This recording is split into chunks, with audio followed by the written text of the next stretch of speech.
Rihards priekšā, Žuks aizmugurē, 2M3. 2M3.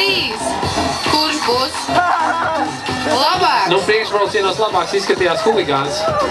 Bet, nu, to mēs līdz redzēsim, kas te viss notiksies.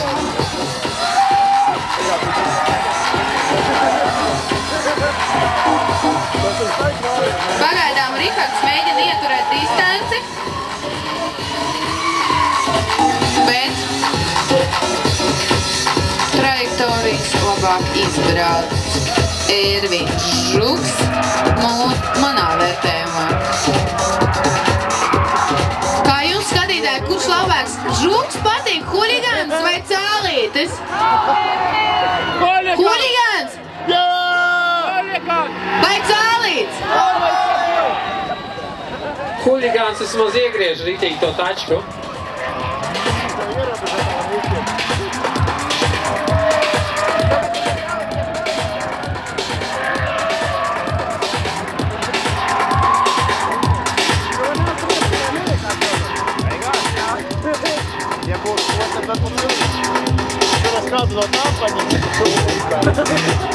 Huligāns testē visu laiku to emku.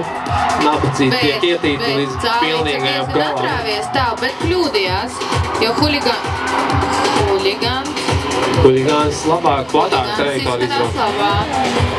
Lielais ovāls, kā ir Cālītis, Huligāns.